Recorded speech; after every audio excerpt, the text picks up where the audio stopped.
Vasily Zaitsev nació el 23 de marzo de 1915 en Yelenik, un pueblo de los Urales en Siberia.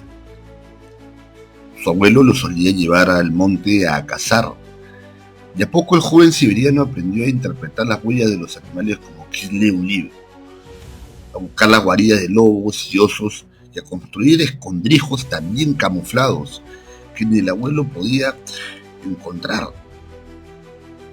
Según contaría luego en sus memorias, que su abuelo le vio una habilidad innata desde muy temprana edad. Su habilidad como cazador enorgulleció a su abuelo, Andrei, que ahorró y le regaló una escopeta de caza cuando cumplió 12 años. Con esa arma Zaitsev se cobró su primera presa en el bosque, una cabra montesa, que luego defendió por la noche de un lobo al que abatió de un disparo mientras acechaba el campamento. Fue durante esos años en los Urales que aprendió la paciencia y el sigilo de todo buen cazador, esperando que su presa se pusiera a tiro y abatiéndola de un disparo, como en la película Enemigo al acecho. Pero la feliz infancia de Vasily no iba a durar para siempre. Y cuando alcanzó la edad adulta, fue reclutado por el Estado en 1937, el Estado de la Flota del Pacífico como contable, donde fue ascendido a suboficial. Pese a ser marinero, la invasión nazi a la Unión Soviética lo empujó a ofrecerse como voluntario para luchar contra el fascismo, por lo que fue trasladado a la defensa de Stalingrado en el verano de 1942.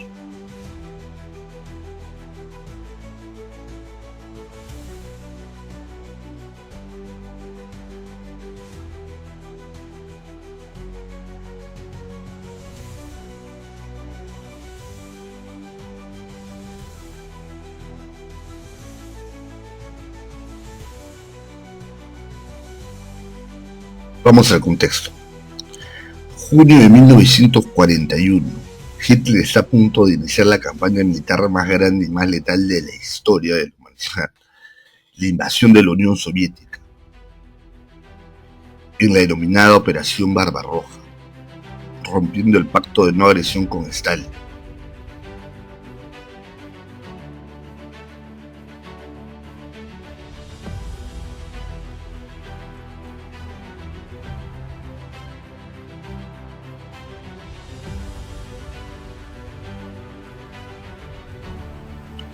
El teniente Friedrich Paulus es el cerebro de la Operación Barbarroja, perfeccionando su plan con 7 meses de anticipación.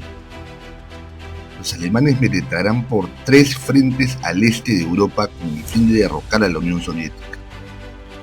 Su principal misión es tomar el Cáucaso y todos sus yacimientos de petróleo, que representan el 90% de las reservas de petróleo de la Unión Soviética. El 22 de junio de 1941, Hitler lanza el inicio de la Operación Barbarroja. Más de 3 millones de soldados entran por la frontera. Los alemanes la llaman la Blitz o Guerra Relámpago. Encabezando esta ofensiva y haciendo gala de su enorme poder armamentístico, están los Panzer alemanes por tierra y la Luftwaffe por el aire. Iban avanzando 80 kilómetros por día, arrasando con todo lo que tenían al frente.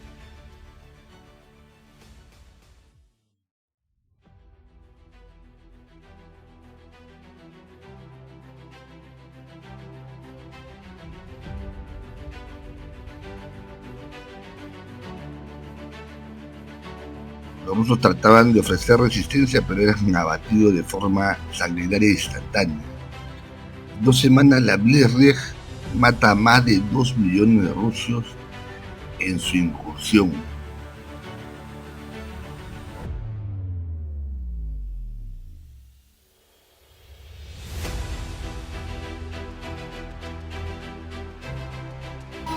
En verano de 1942, el Cáucaso está al alcance de la mano. Hitler decide cambiar el plan y hacer una maniobra algo arriesgada, rompiendo el esquema de lo ya previsto.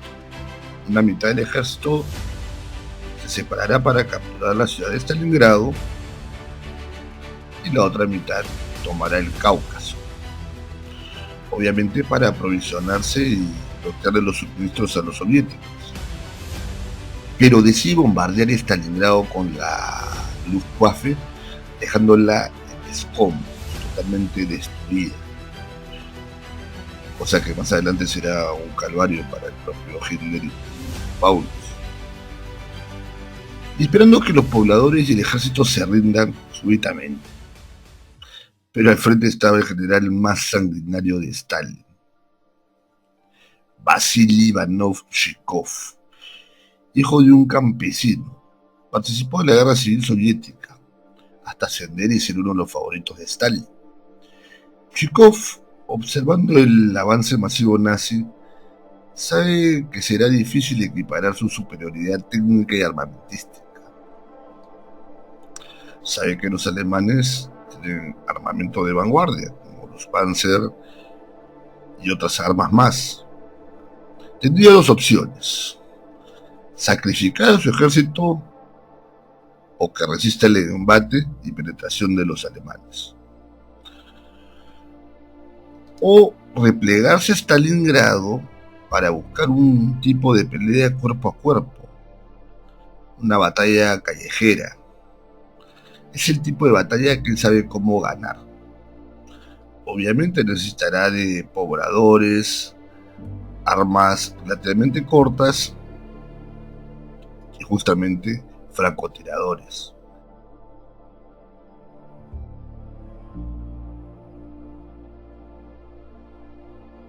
La ciudad había sido designada por Hitler como uno de los objetivos secundarios de su conquista de los campos petroleros del Cáucaso.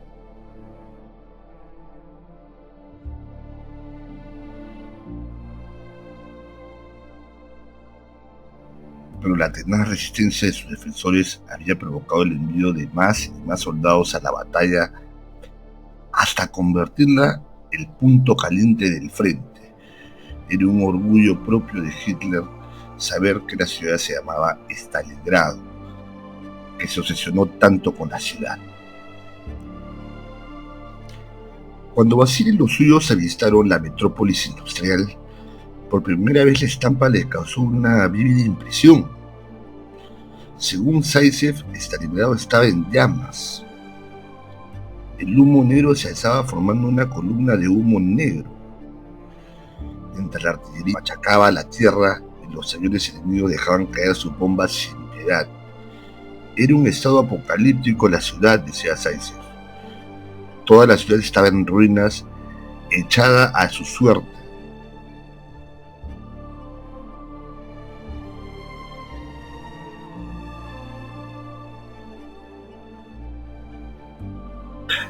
El único acceso a la ciudad en ruinas era a través del río Volga, un peligroso cruce en el que los bombarderos Stuka y la artillería alemana habían hundido más de una embarcación. Pero por suerte para el siberiano, la noche en la que atravesaron no se produjo ningún incidente.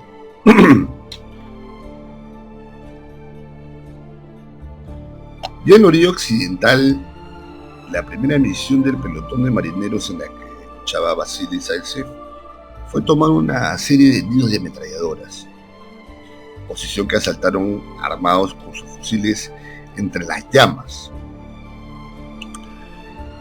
Uno de los depósitos de combustible que había estallado estaba en ruinas. Todo era bajo el bombardeo enemigo, que era apremiante, decía Zaitsev.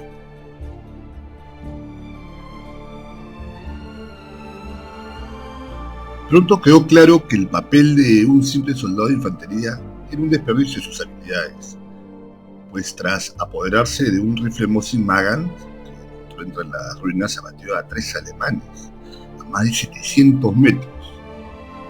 Esta hazaña llamó la atención de su coronel, que inmediatamente lo equipó con un rifle equipado con una mira telescópica y lo convirtió en francotirador. Vasily confesó cómo, tras ser destinado a ese rol, se contó con su elemento. Me gustaba ser francotirador y gozar de licencia para elegir a mi presa.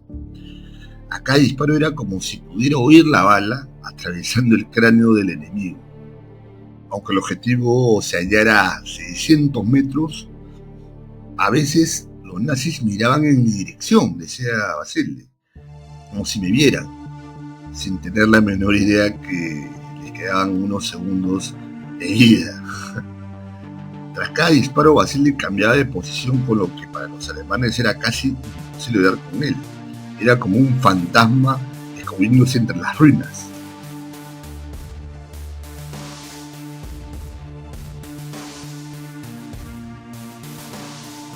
Su pericia como tirador llegó a oídos del alto mando. El general Zhukov lo ascendió oficial y lo puso al mando de una escuadra de francotiradores. Su primera misión era acabar con las letales ametralladoras MG-42. Con su rápida cadencia de tiro frenaban todos los contraataques del ejército rojo. Formando a su improvisado equipo en el sótano de la planta química Al-Azur, Vasily implantó una serie de reformas que transformarían el rol de francotirador para siempre. Si antes estos habían combatido en solitario, Zaytsev organizó a los suyos en equipos de A2, con un soldado actuando como ojeador y asistente del otro. Además, estos equipos fueron desplegados en grupos de 6 para cubrirse unos a otros en combate y disparar al fuego enemigo, definitivamente utilizando la cautela, buscando varias posiciones a la vez y alternando de las mismas.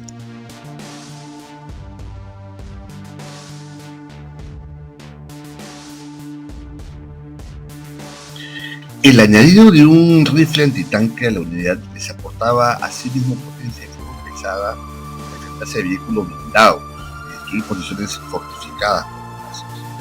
Con el tiempo, uno de sus alumnos más prometedores, Nikolai Kulikov, pasó a convertirse en un compañero, adentrándose los dos en la ciudad arrasada para acabar con los oficiales nazis.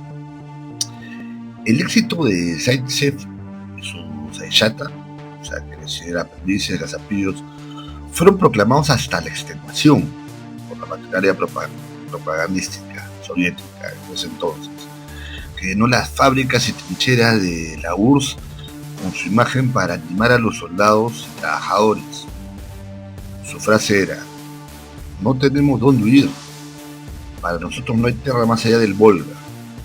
Se convirtió en el lema de los defensores de la ciudad.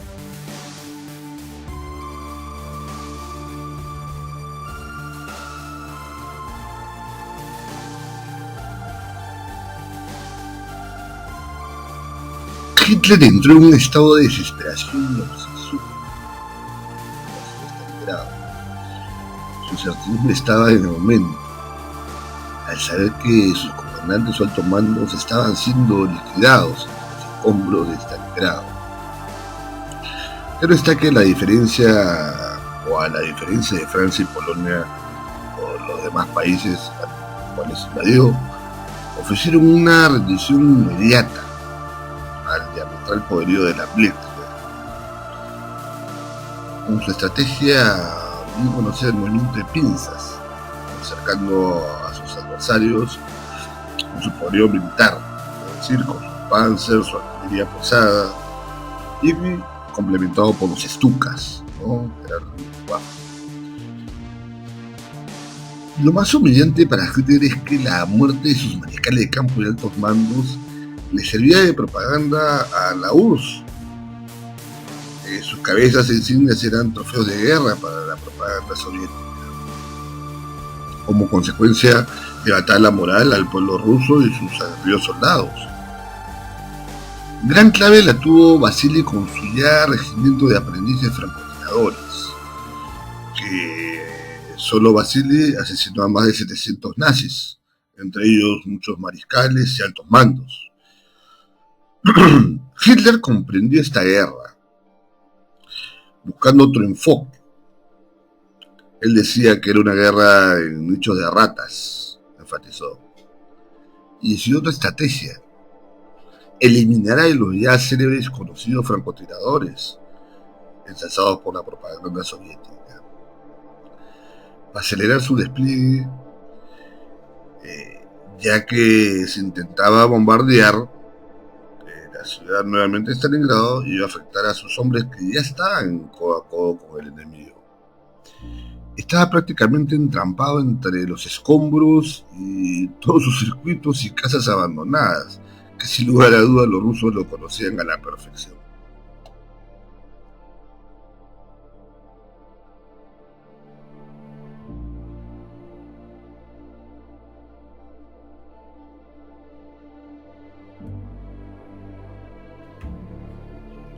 El paisaje en ruinas de Stalingrado era un territorio de caza ideal para los francotiradores. Mucha cobertura, puntos dominantes y escondites de los que estos podían eliminar al enemigo sin ser detectados. Bloques de pisos en ruinas, conductos de ventilación y maquinaria industrial destrozada se convirtieron en el escondite perfecto para Zaitsev. Montaña de bajas alemanas que estaba consiguiendo Vasily. Esto hacía exasperar al régimen nazi, por lo que los alemanes decidieron desplegar a sus propios especialistas para eliminarlo. Así se entabló una guerra privada entre los francotiradores de ambos bandos, que se cazaban el uno al otro en una guerra privada en medio de la batalla. Uno de sus compañeros, Sasha Griasev, fue víctima de uno de estos tiradores de élite alemanes, por lo que Vasily se propuso vengarlo con inestimable ayuda de su camarada Kulikov. Para localizar al francotirador enemigo no era una tarea fácil.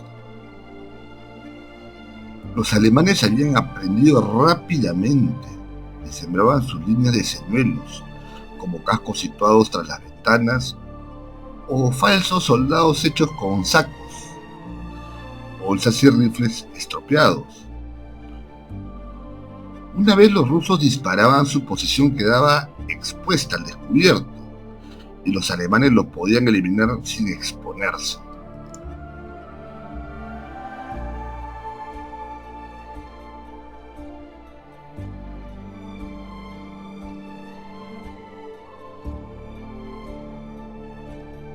A pesar que los alemanes habían desplegado francotiradores y estaban ocasionando bajas a los rusos, siempre Vasily salía airoso y perfeccionaba las técnicas con sus aprendices, imitándolos a los alemanes con señuelos, obviamente similares a los que los alemanes estaban equiparando a la batalla. Vasily era muy meticuloso y hasta la posición del sol, o brillos, o el viento, cualquier cosa que referenciara le servía para, lógicamente, referenciarse de los tiradores alemanes. Logró Vasily una contraofensiva aniquilando a más francotiradores alemanes que a soldados alemanes en el terreno de batalla. Esto cada vez enaltecía su imagen para los altos mandos soviéticos. Era un galardón para la propaganda soviética y para el propio Vasily.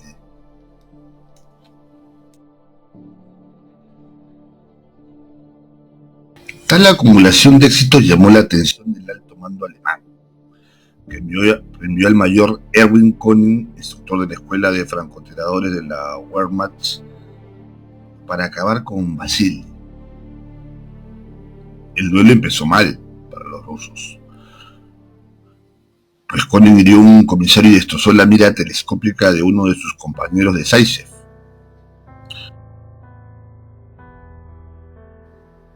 El mayor estaba encomendado en terminar concretamente con Vasily Zaitsev y apoyar los pelotones alemanes que permanecían en Stalingrado, una especie de apoyo.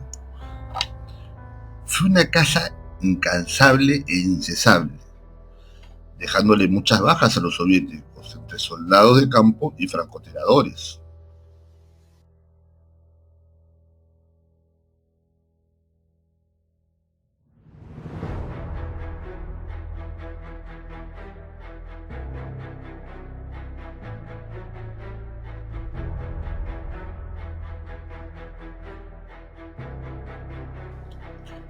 Su misión era clara: aniquilar a Vasily atrayéndolo hacia él. Hasta que un día se dio un inesperado duelo. Vasily Zaitsev y Kulikov permanecían agachados en un cráter observando el área, haciendo un estudio de las ruinas que se extendía frente a ellos. Tras descartar muchos escondites, al fin dieron con su oponente, sigilosamente, que se escondía bajo una plancha de hierro a nivel del suelo. Para no revelar su posición, los rusos esperaron a que el sol brillara tras ellos pasando el mediodía, momento en el que el destello de la mirilla confirmó la posición de Koenig. Entonces Kulikov levantó su casco sobre un palo, con un señuelo, y cuando el mayor le disparó, saltó de la trinchera gritando como si lo hubieran matado. El mayor, creyendo que había acabado con el enemigo, salió de detrás de su escondite, momento en el que Zaitsev lo derribó de un disparo.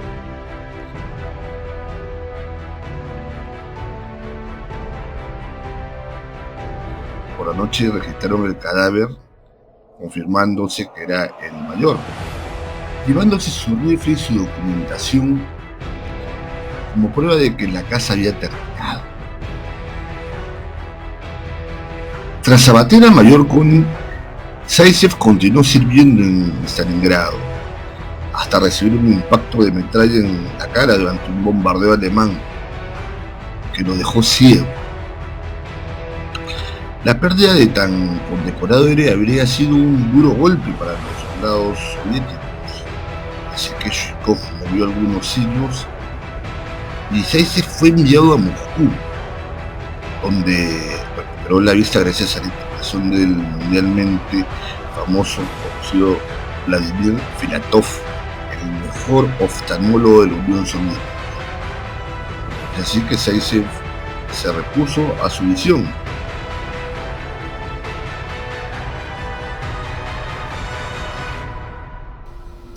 Las tropas nazis, cercadas por todos los frentes por los soviéticos, además de pocas municiones y provisiones, aparte de escasos recursos de alimentos y apremiaba el devastador invierno, entrampadas en las ruinas de Stalingrado al pie de la ejecución. Pero Hitler se rehúsa a la retirada de las tropas dirigidas por Paulus. Este cerco, llamado por los alemanes Der Kiesel, el caldero, significó el embolsamiento de 250.000 soldados debilitados rápidamente a causa del hambre, el frío y los continuos ataques rusos. Era un calvario para los alemanes.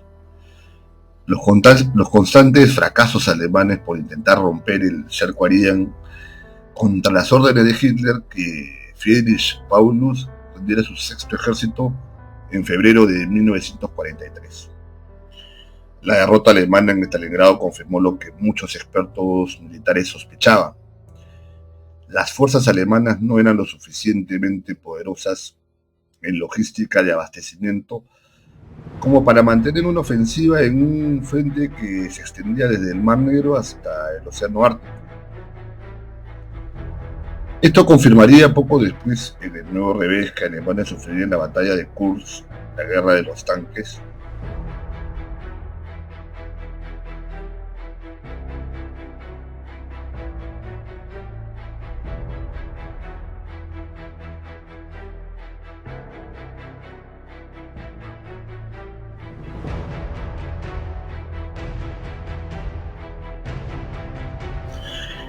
El fracaso militar convenció a muchos oficiales de que Hitler estaba llevando a Alemania al desastre, acelerándose los planes para su derrocamiento, y dando como resultado el atentado contra Hitler en 1944. Obviamente, la conocida ya Operación Valkyria, que al final fracasó. Eso será materia de otro programa. La ciudad de Stalingrado recibirá el título de ciudad heroica, porque de ahí la Unión Soviética comenzó la contraofensiva hasta llegar a Berlín, tomar Berlín y derrocar al régimen nazi.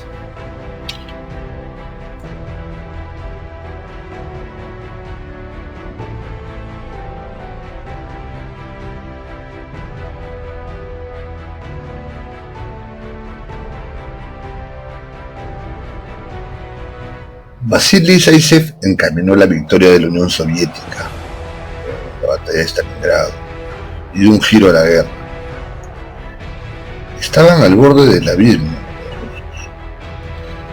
Como francotirador, creó un efecto psicológico a favor de los rusos, una motivación en contra de aprendices, un efecto contrario en los alemanes. Se estima que mató a más de 400 alemanes nazis. Algunos datos señalan que mató 700. No hay datos con exactitud de aquello. Un dato improbable o incomprobable. Después de la guerra, Zaytsev vivió en Kiev, donde tuvo un empleo como ingeniero. Posteriormente se convirtió en director de una fábrica de textiles y permaneció en esta hasta su muerte, en el año 1991, a la edad de 76 años. Solo 10 días antes de la disolución de la Unión Soviética, paradójicamente. Inicialmente fue sepultado en esta ciudad, pero finalmente se le confirió un sitio de honor en la colina Mamayev-Kurgan, en Volgogrado, la ex ya conocida como ex Stalingrado, ¿no? De la ciudad. Vasily Zaytsev se convirtió en héroe nacional. Oficialmente se dice que mató a 272 soldados alemanes. Esas son cifras oficiales, aunque hay muchas versiones distintas con distintos números, ¿no? Algunos dicen que ha llegado a matar hasta 700 soldados, pero es incomprobable. Su rifle está en un museo, parte del homenaje en torno a un héroe nacional, ¿no? Como un elemento sagrado, ¿no? Otra cosa que es incomprobable, que en realidad por la información que se manejaba investigando, decían que el nombre de Koenig era un nombre ficticio para la película esta debido al acecho. En realidad el jefe dice que se llamaba Heinz Torvald. Pero lo que no está en discusión es que Vasily le dio un giro a una de las batallas más brutales y sangrientas, ¿no? Son mucho la moral del soldado soviético, utilizando métodos no convencionales, ¿no? Imponiendo una lucha de desgaste hacia los alemanes, tanto psicológico como de actitud, ¿no? En un tipo de guerra de guerrillas, ¿no? Ganando metro a metro una ciudad devastada. O sea que, como dije de un inicio, le fue en contra a Paulus y a Hitler bombardear, porque no se podía meter armamento tan pesado, ¿no? Porque estaba toda la ciudad en ruinas. Eso lo pensó muy bien Zhukov, ¿no? Y luego otra cosa que jugó, que fue un papel fundamental, fue las condiciones climáticas, ¿no? Y en esas condiciones la habilidad del soldado ruso, el conocimiento tanto del clima como del terreno, es el factor preponderante, ¿no? Vasily es un héroe nacional venerado, ¿no? La soviética, llamada por hoy llamada como se llama Rusia, ex Unión Soviética, ¿no? Y bueno, fue fundamental para el triunfo de esta batalla histórica. Creo que fue el punto de quiebre para derrocamiento del Estado nazi y el derrocamiento de Hitler, justamente, ¿no? Entonces es fundamental hablar de este personaje. Bueno, si te gustó esta docuhistoria, sugiéreme otro personaje. Y los jueves vamos a hacer jueves de curiosidades, ¿no? Vamos a implementar eso en el canal. Todos los jueves de curiosidades. Van a haber cosas muy interesantes y dinámicas. Espero que te haya gustado.